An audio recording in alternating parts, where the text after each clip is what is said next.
Hey growers, welcome back to Grower Today. Imagine a world where your garden flourishes with vibrant plants, all thanks to a simple natural element you can make at home. Intrigued? Keep watching to discover the magic of potash.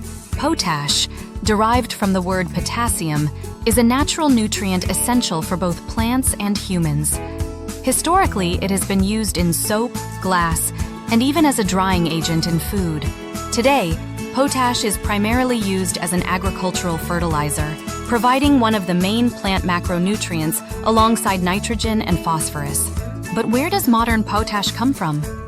One source is the ancient seabeds, like the Dead Sea, which left behind rich mineral residues.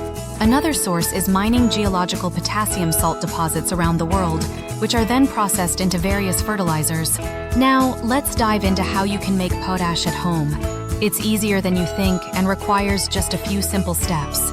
First, measure 100 milliliters of water and 40 milligrams of nitrate.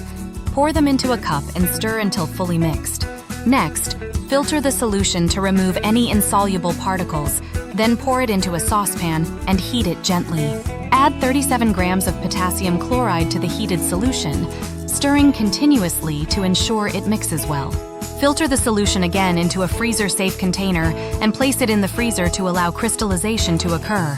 Once the solution has fully crystallized, drain any excess liquid to ensure you have pure potash crystals. Allow the crystals to dry completely before using them as a fertilizer for your plants. You can also make potash from wood ashes. Simply mix 400 grams of wood ash with 4 liters of water and let it sit for 10 to 12 hours. Filter the mixture and boil it until all the water evaporates, leaving behind a fine potash powder. Store your homemade potash in an airtight container in a cool, dry place for best results. Potash offers numerous advantages. It's natural, affordable, easy to use, non-toxic, and environmentally friendly. However, it does have some disadvantages. Excessive use can lead to hyperkalemia in humans and imbalanced soil pH in plants. Despite these drawbacks, the benefits of potash far outweigh the negatives when used correctly. In addition to being a fertilizer, potash can be used in making soap, glass, and even as an animal feed ingredient. So, whether you're a seasoned gardener or a beginner, making your own potash can be a rewarding and sustainable practice.